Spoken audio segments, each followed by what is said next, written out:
Welcome to the Mojo Market Report. Here's your hosts, Dave Sturcio and Chris Gucci. What's going on, everybody? Welcome to another episode of the Mojo Market Report right here on a Wednesday. Hump Day is upon us. It is Dave Sturcio. It is Chris Gucci here at Chop Studios. And let me tell you something. I'm in a good mood. I know exhilarating moments here at Chop Studios yesterday to watch Team USA do their thing in the World Cup. I know you're the biggest soccer fan that is in this building right now. Yeah, all I know is there was like 300 total minutes played. And I saw a tweet yesterday that it says the U.S. men's national team looks like the Yankees offense in the American League Championship Series. So they just don't score. Interesting. But somehow they're on top of the world still. Hey, I'm proud to be an American, right? But soccer, it's just, I can't get behind it. I'm sorry, You will. Dave. You will And if the you're rest forced. of the world, apparently, I've been getting ripped to shreds. I mean, look, it's one of the most popular sports in the world. So it's pretty insane. Like I said, the back and forth stuff, there's a couple things that's like when they're right there, like they're on the offensive pursuit and they're about to put the ball on net and then they stop and then they pass it back and then they pass it back and they pass it back. It winds up on their own goalie. And I'm like, dude, you were right there. Like, why are we doing this? But again, I digress with the soccer. I think they should just start the game off with free kicks. Like there's 4 rounds. Penalty kicks. Yes. Because free kicks, again, that's another ball. That's another thing. Like, why is there even a such thing as a free kick? The free kick is an anomaly for me. It makes no sense. Anyway. But anyway, here we are to talk football. Yeah, American football. American football. football. Actually, before we get there, anybody else see my Knicks drop 140 points last night in an NBA regular season game? I did. Because look, NBA's coming to Mojo, so it's inevitable at this point. And I'm excited. I'm excited about the Knicks when they have the scoring opportunities. Do I think they're going to be a playoff team? Maybe in the East, they're 500 right now. I think 500 gets in. It's like one of those 10 spots. You know what I mean? Like Yes, the 10 that's the play-in problem in the deal. NBA is that which again, participation trophies left and right for me. 8 seeds. It's been that way since the beginning of time. Why we have changed it to like, well, we'll give a couple more teams if you've seen in the last couple seasons, it was like Steph Curry against LeBron in the playing game. So they're looking at it as an opportunity. Ratings purposes. I'm here for more NBA games. Of course, I am too. But let's get to today's meat and potatoes of this episode. All right, yesterday we got into a little bit of a debate. It sparked some not controversy within the back office with the Mojo. We're trying to figure out. I think maybe it's the front office, but yeah. I mean, look, here's the thing. And we'll talk about Rodgers in a second, but the reason why this was sparked was because of the fact that we said that Matt Stafford would maybe be better off retiring at the end of the season, or at least shutting it down right now. So that's the segment where we come up with shut him down, because there's plenty of guys in the league. I stand by that. I think Matthew Stafford retires, by the way. I stand by that. The money was brought in, like how much is guaranteed, but you said he's got a lot of that chunk up front with signing bonuses and everything like that. So maybe he's looking at it like, okay, I mean, yes, when you think about it, grand scheme of things, when you're leaving like 10, 12, $15 million on the table a year, it's alarming. I think he comes with a $10 million cap hit each year going forward if they were to release him. So they don't really, release. If he were to retire, they're not releasing him. I think that changes everything. No. They won't release him. But like I said, Stafford is a debatable thing. Now, yesterday, courtesy of the Pat McAfee show, we had Aaron Rodgers do his normal Tuesday spot. He was talking about his injury, and he was saying that he's basically ready to go, or he will be ready to go by the time they play Chicago. And now I'm not, listen, Rodgers, again, I've said this a million times. Rodgers broke my heart. I hate him as a football player on the field, right? But outside of that, he's a good dude. He's cool to listen to, like whatever. But for this, ego has to be coming into part here. The Packers are 4-8, Chris. The Packers are 4-8, and I don't mean to dig that on you, but like, they're not playing well. Facts are facts. They're basically eliminated from the playoff contention. Does 9-8 squeeze you in the NFC? Maybe, but would that mean they would have to run the table? So that I don't foresee that happening. They're not right. So they won't run the table. So in that regard, the Packers of 2022 are done. Last week we saw a little bit of a flash from Jordan Love. We saw that last year for a game because Rodgers missed a game with COVID. But now this year we saw what he can do. Within a very, very small sample size. Is this Rodgers' ego you're talking about? Yes, because look, he wants to play against Chicago when this is like a perfectly tailor-made situation for Jordan Love to make his first career start at Lambeau Field against the Bears. Aaron Rodgers just watched Mike White carve Chicago up to the tune of like 321 and 3 touchdowns. So, of course, he wants to play against Chicago. Jordan Love wants to play against Chicago, too. And you're saying ego. I'm saying When I'm saying overall, shut Aaron Rodgers down for the year. Let Jordan Love go. I don't necessarily disagree with that from a organizational standpoint. Right. But if we're going to touch on this in two facets right now, first being from Rodgers' standpoint, and then second from the organization. You spoke to him. Go ahead. Tell me. Well, just understanding like the way things have worked and do work in the league. We saw Jameis Winston talk about it in almost kind of comedically, where he was like, "You're not supposed to." That's the age-old saying. You're not supposed to lose your job. I don't know who said that, by the way. Whoever said that? I guess he's never heard of Wally Pipp. Well, look, that is almost a common thing. Like, you don't really lose your job due injury unless it's poor play, unless somebody comes in and Wally Pipps you. That's the whole. That's where it comes in. Dak Prescott, Tony Romo. Fair. Prescott came in there, won 8-9 games in a row, and Romo was like, "All right, man, what am I supposed to do here?" Yes, you know what I mean. Like, understanding that Chicago has a defense that is surrendering a ton of points to opposing quarterbacks this season, and Aaron Rodgers being in a situation now where the wheels came off on the season. We've just established that it's over. We don't need a split in the fan base to say, "Hey, Jordan Love came in and looked really good." If Jordan Love comes in and lights up Chicago for 350 and 4 touchdowns, Rodgers is sitting there saying like, "Well, I could have did that. I could have done that." But at the same time, when they're looking at the dollar amount they're paying him, and it could just be a divide. You have to understand, maybe it's an ego thing.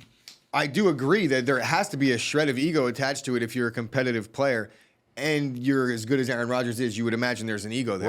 Right. But I don't think it's an ego in his case for this reason, because it's his job. You want to go out there and perform. You want to go out there and have fun. It's still a football game at the end of the day. It's a kid's game. Everybody makes too much, and I do it with Matthew Stafford right now. I was thinking, like, if I was to watch somebody like me talk about Aaron Rodgers should retire, I think he's going to retire last year at this time, I'd be like, that idiot has no idea what he's talking about. Why is he talking like that? Well, that's what I'm doing about I think Stafford. Tom said that in the chat. He goes, none of us know what it comes through. I'm understanding that 100%. Like, Right. I apologize to any Matthew Stafford fans. I apologize to him if he's watching this. I don't know what you're going to do. I'm just looking at it from a standpoint as what I would do, or, you know, I think that Aaron Rodgers, he has every right to want to go out there and play football. Yeah. There is a healthy fear in place. They drafted Jordan Love in the first round, so they clearly expect him to be the heir apparent. 100%. Why would Rodgers want him to go in there and succeed, even though he did come out on the McAfee show and say, "Oh, yeah, you know, it's like my little brother." It's like, well, you know. Then let little brother get some burn, okay, against the Chicago Bears. Now, where Mike White lit him From up. an organizational standpoint, it makes all the sense in the world. You have to see what you have in Jordan Love, because after this season, you're going to have to decide if you want to give him the 5th-year option or not. I think the Packers have to do that regardless at this point, because Unless they they have seen somebody enough. in their minds where they're like, this guy's better. Who? I'm just saying. They don't even have a third quarterback on the roster. But I'm saying, like, coming out of college, right now, they're sitting at, like, the 9th overall pick. They're not. They're low. They are, though. No, 9? I swear to God, yes. 9? Yes. Wow, I'll take it. That's what I'm saying. Cool. But But, no, because the quarterbacks that I think are going to be the blue chippers, right, first 3 picks off the board. Maybe. But there's always maybe that not one third, guy First 3, I'm talking first that 6. floats. Yeah, but I don't think that the Packers are in that field right now. No way. But the problem is you won't figure that out if you don't give Love a shot to burn the rest of this year. Jordan Love is You can't probably going to get that opportunity for the 5th-year 100%. option. He's not getting cut. He's going to get Right, it. yeah, There's he's no the guy. question about it. And there's a lot of football games to be played from now until next offseason. But the problem is they have really to not. decide Only by the 7 end. games left. That's what well, next offseason. Oh, so right. it is when like he would actually be a free agent if they didn't give him the 5th year. Okay. I think the Packers. I don't know if they could shut Rodgers down and say, "Hey, you're done for the year," but they should shut him down for this week. We shall and let's see. see Jordan Love light up Justin Fields. That's what I want to see. Yeah. So another guy in a I similar will say this really fast though, Yeah. guys. If Aaron Rodgers does get shut down, or just on the chance that he does not play this week, you got to be in on Jordan Love. 100%. 100%. Against Chicago, if you just saw what Mike White did, yes. Based you on buy what we right just now. saw, based on what we just saw, right? Even if Jordan Love doesn't get the start this week, there's no expectations for him to do anything as of right now because Rodgers is saying so. It's a pretty safe investment to say. I was going to say, since you're thinking in the mindset that Jordan Love is the heir apparent, you're never going to get Jordan Love cheaper than you are right now. today. So that's why it's. And like we could have talked about this last week, which we did, and we did bring it up briefly, maybe a couple times over the last 2 weeks. But yeah, what Dave just said, if you're looking to be in on Jordan Love, if Rodgers comes back and there's an announcement in the offseason, there might be another dip. There might be another dip if Rodgers goes this week. You know, like once the offseason hits and then Rodgers comes back and comes out and says, "Oh yeah, I'm going to come back next year," you will probably see another dip on Jordan Love where there'll be another opportunity to buy low. Right. But that dip may not come because Rodgers may retire. We'll so see. there is reason for you to be in on him right now. There's only 6 weeks left. Yeah, I would say Jordan Love is outside of Tua. I think Jordan Love or Hurts. I think he might be the best buy at the position. I think so too. I think so. I'm well in on this. All right, so we're talking about guys that could be shut down here. Now, we're moving on to somebody that's like, wait a minute, this makes zero sense. He's almost leading the league, if not leading the league in rushing, right? Josh Jacobs is having a career year. The Raiders are not. The Raiders are a dead-in-the-water team right now. There's no hope over there in Las Vegas to make a playoff run. Is he dealing with a calf? That's what I'm saying. He's dealing with strain? a nagging injury for basically the entire season, right? Jacobs is getting worked this year more than ever. It's his contract year. They are going to work him to the bone, right? So why does he pop up on a list like this? Why is Josh Jacobs a candidate to be shut down going forward? Because right behind him, you have a couple guys, right? We've talked about Zamir White a couple times, and now Abdullah is also behind him, who had just 3 rushes, but 23 targets over the course of the year. Abdullah out of the backfield, so that's another. That's for the season, obviously. But there are capable running backs if you're just trying to coast and get through this season, and if you are going to pay Josh Jacobs, if that's the guy that you want and you want to invest long term, talking about the Raiders, and listen, open up your ears here. If you're investing in Josh Jacobs right now as the player, is it time to shut him down because of the fact that if you keep working him to the bone, he's not as valuable as he was right now? Yes. The Raiders are done. They're the done. Raiders, they're definitely done. 100% right? done. There's 2 things here, too. Jacobs, I think, is the type of guy that he's like blue collar and he wants to play no matter what. You see how he's one of the tougher guys. He doesn't miss games, durable as hell. But it's a financial thing here. It's business. From both sides, I think that if they both sat down and they said, hey, look, we're looking to make this happen for next season, and the team gives Jacobs their confidence, and even if they don't, that should be more of a reason why the player is okay being shut down. I think the only thing that would get in here would not necessarily be ego, but stubbornness, where he's the type of guy that he's just, no, I want to play, I want to do the right thing, and that's the type of guy I think Jacobs is. But it's not good business. If anything, you're the kind of guy, and this is not calling out your character, but I'm talking about when college playoffs are all around. Shut it down. I'm not. Look, I support the decision of the player in almost all phases. If the player is the type of guy, I may not agree with it. I may do a certain thing. Like I will always say, okay, I watch Derek Jeter. I like that he runs out every ground ball. I admire that. But I also understand why certain guys don't. And I understand and I admire that too. I think you need to play your game and be who you are. And I think that's important. I think that Josh Jacobs should sit because he already had a great season, right? He already proved it. He has nothing left to prove. The only thing that could happen now is he could get injured. And not only just injured and nicked up like he's dealing with, he could get injured. He could blow an ACL. It's a running back. And then we're talking about, is he even going to play next year at all? And if he does play next year at all, is he going to be worth paying? On a discount. Absolutely On not. a discount because he's coming off injury. And we see it all the time. We see it all the time in the NFL. Do the smart thing. You're dealing with an injury. At the very least, don't practice anymore. We could get agree. your Wednesdays off. Yeah. Get your don't practice anymore, which is I'm what with we you might on be that seeing. one. He might be popped up on the injury report just because they're like, look, we'll see you on Sunday, Josh. Right. See you on Sunday. But if not, Amir Abdullah, I think Zamir White is more the guy that I think takes agree. over the number 1 spot. I think Abdullah will be, they'll both see an uptick, but it's hard to say which one of these guys has like the favor of the coaching staff because Jacobs gets the ball every play. I agree. So we don't know who the number 2 is, really. Speaking of a guy with 55 targets and only 30 receptions, 449 yards, 3 touchdowns, Jerry Jeudy was the topic of conversation around the trade deadline, right? So the Broncos were trying to move him, or at least people were inquiring about his services. Now you have a Broncos team that is completely off the rails. There was a tweet yesterday. I don't know if it's true. I don't know. I can't confirm. I have to bring it up because I think it's one of the funniest, cringiest things that we've heard all year. Russ? It was with Russ. Did you hear about this? Let's see. Yeah, so I literally retweeted and said this cannot be true. So Zachary Kruger, he's not a lot of. Actually, it's from Nick. Okay, so Nick Kosmiter. So covers and writes for The Athletic. Yeah, Athletic is legit. You know what though? This has got to be parody at this point because you just got hacked. I got, but Hackett quote says, "I told Russ he's got to stop saying things like it's Russell Wilson time when the team is losing 17-3 to the Panthers. It upsets the guys and he knows it." It's definitely not true, but it teases. I love Twitter. Twitter's a beautiful, magical place. But anyway, so the Broncos are off the rails. I had to bring that up because I think it's hilarious. And this actually stems from Hackett saying, I talked to Russ, I talked to the defensive lineman, we're all good. It's an emotional game. That's it. But this guy was like, I also said, yeah, that's great. By the way, I should follow that account. But as far as the Broncos are concerned, just like we talked about the Raiders, just so coincidentally talking about the AFC West, they're dead in the water. Yeah, I think the Broncos all agreed, like right around halftime of week 1, to shut it down. Right? They shut it down already a long time ago. So Jerry Jeudy, though, that's a topic of conversation for a guy that's again looking for either a restart with Denver next year or a new team in the offseason. Jerry Jeudy is a guy we think should maybe shut it down for the year. I think that Jerry Jeudy is going to play. Right? He's been injured in and out of the lineup. I understand that.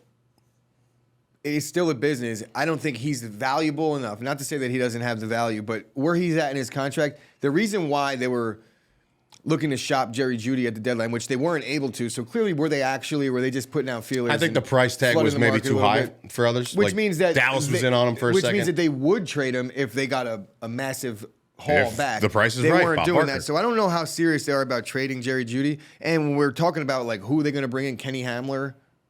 I don't know that Kenny Hamler's. Hamler right now has 14 targets, 7 catches, 165 yards. He is who he is. For the Broncos, he's probably leading the team. I like Cortland Sutton, though. 7 catches leads the team, probably. No, it's terrible. I think Jerry Jeudy doesn't get shut down, but he might just get hurt because he's in and out of the games.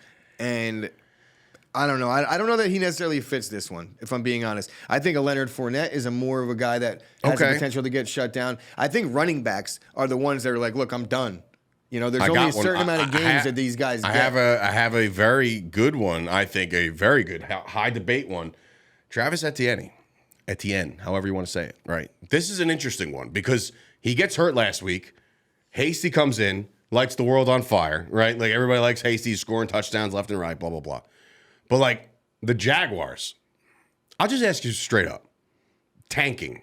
That's not a thing, right? No. It's not. It's not. I've never believed in it. I've never been one of those guys who are like, if we just lose this many more games, we'll get a better draft. But like, I don't think the fan base can think like that. But these players are playing for their jobs and their financial security for the rest of their lives. Especially when you bring in a new regime in year 1, right? These guys aren't tanking in year 1 with Doug Peterson. And right now we have Trevor Lawrence. You have your franchise quarterback. Typically, if you're going to tank, it's going to be for the quarterback. And that's not even a real thing either. Right. That's just a fan base thing. And it's consolation when you take L's and your season's over. It's like, okay, they hurt less because you're a better draft pick now. But tanking is not a real thing. Tanking is certainly not real when you have Trevor Lawrence at quarterback. That's just bad for the culture. You do not want to start his career off with a 0-18. It's just not a good look.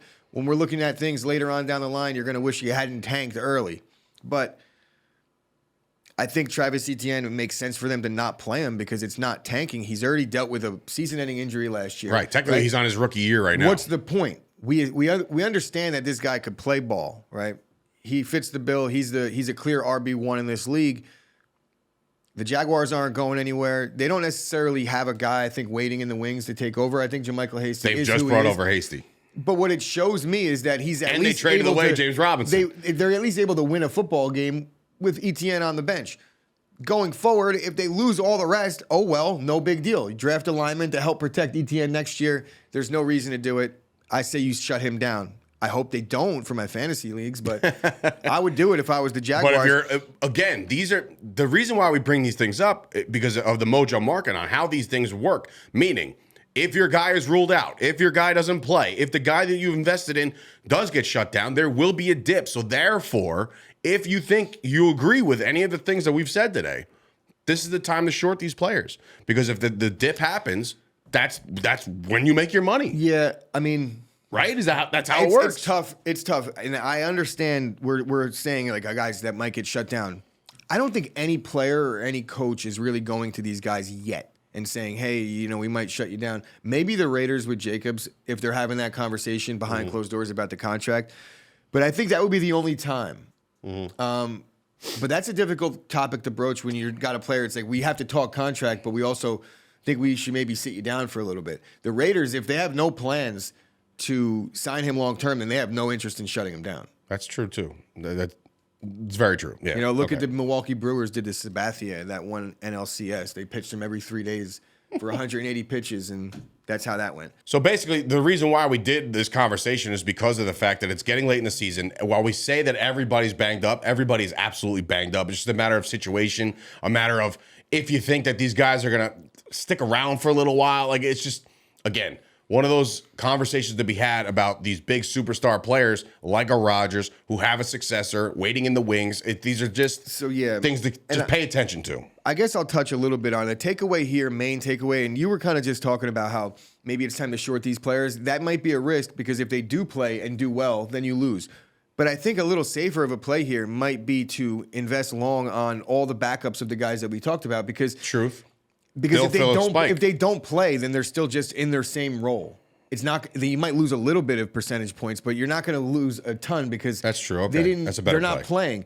And then if they happen to start the next 4 games, then you're going to see a potential spike, so an increase. So that's what I would go here. I would be in on Abdullah and Zamir White, possibly Zamir White as like a really low because if he does get the start, he's super low in terms of his ability to jump up will be there. And I would say Hasty and Jordan Love we talked about. We didn't talk about this guy.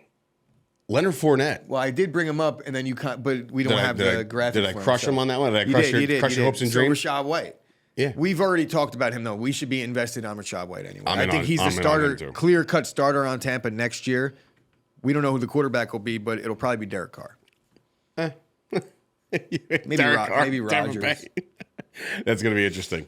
All right, you could do us a favor right now and follow Mojo right this second. You could do that on social media by heading on over to Instagram, Twitter, TikTok, at Mojo. Very easy, 4 letters, not hard to find. And of course, join the Discord. That's the conversation that's kind of had every day on these specific conversations, the ones we were just having about going short, long, anything to that variation as far as who to beef up your portfolio right now. Right now, it is bulking season. I only have 4 guys in my portfolio right now, but I plan on adding some more, and of course, sprinkle a little Jordan Love action. I like it. I like that a lot. Going with this. Yeah, no, of course, do that. Just get yourself invested right now in a Jordan Love, and of course, do it responsibly. All right, do us that favor. Don't go crazy, but go crazy at the same time. Your entire bank account. Yes, everything you have, your mortgage, your future, everything on Jordan Love. So for Dave Sturchio and Chris Gucci, this has been another episode of the Mojo Market Report. We're back here tomorrow with what I think might be. All Thursday games aside, this is the one on the schedule where you're like, nice job, NFL. It's the Bills. It's the Patriots. It's a fantastic matchup. AFC East on the line. Hear me out. If the Patriots beat the Bills and the Dolphins lose to the 49ers and Mike White can go into Minnesota and win, next Monday we'll be talking about the first place New York Football Jets. That's a true fact. Tiebreakers aside, the Jets control their own. No, they don't. They need a lot of help. But we could be talking about it. Is Mike White a play this week? We'll talk about that Friday when we preview the slate of games. But again, thank you guys for watching. We'll see you guys tomorrow.